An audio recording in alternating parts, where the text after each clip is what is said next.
Indonesia berencana untuk menjadi pusat produksi mobil listrik terbesar di dunia pada tahun 2027.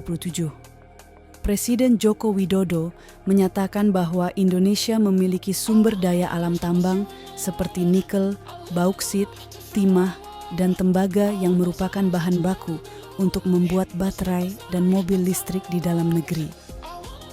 Pada tahun 2030, industri otomotif Indonesia ditargetkan menjadi pemain global dan pusat produksi kendaraan bermotor baik untuk kendaraan berbasis bahan bakar minyak maupun kendaraan listrik. Menurut laporan USGS, cadangan nikel global 2022 mencapai 100 juta metrik ton, naik 5,2% dari 2021.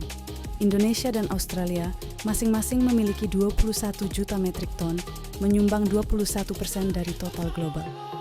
Brasil peringkat kedua dengan 16 juta metrik ton, diikuti oleh Rusia dan Kaledonia Baru.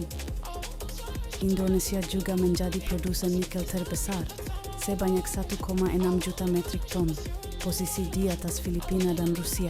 PT Cherry Motor Indonesia dan PT Handal Indonesia Motor bekerja sama untuk mewujudkan produksi mobil listrik di Indonesia. Langkah ini mendukung transformasi industri otomotif menuju era elektrifikasi dan ekosistem ramah lingkungan. PT Cherry Sales Indonesia (CSI) berencana untuk menginvestasikan dana sebesar 250 miliar dalam rangka mendukung percepatan pembentukan ekosistem kendaraan bermotor listrik berbasis baterai (KBLBB) di Indonesia. CSI juga akan meningkatkan investasi dan lokalisasi produk di Indonesia dengan membangun pabrik mobil yang memiliki kapasitas hingga 200.000 unit. Pada Oktober 2023, CSI akan memulai produksi mobil di Indonesia dan menargetkan untuk mencapai tingkat lokalisasi sebesar 40% pada tahun 2024. Kendaraan Omoda E5 sudah mendapatkan 400 pesanan, menunjukkan minat yang tinggi dari konsumen terhadap kendaraan listrik di pasar Indonesia. Keputusan CSI untuk fokus pada produksi kendaraan listrik mencerminkan antisipasi terhadap perubahan tren pasar menuju mobilitas berkelanjutan dan ramah lingkungan. Dengan memproduksi kendaraan listrik, CSI juga dapat melihat peluang untuk ekspansi global, mengingat tren global menuju mobilitas bersih dan berkelanjutan.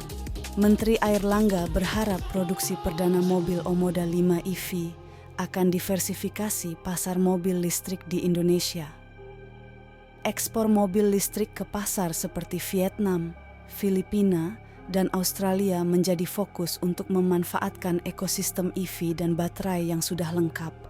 Jadi, tentunya akan ada peningkatan peluang ekspor dan investasi logistik ya guys. Masih bingung dengan ekspor dan impor? Atau mulai dari pengurusan izin dokumen hingga barang sampai di depan pintu rumah Anda? Logistik terpercaya dari udara hingga laut.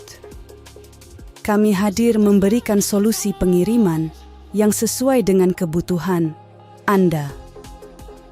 Layanan pengiriman door-to-door, door-to-port, dan port-to-port kami kerjakan dengan sepenuh hati. Segera hubungi kami melalui email ces.general@devilogistics.com untuk mendapatkan informasi lebih banyak lagi.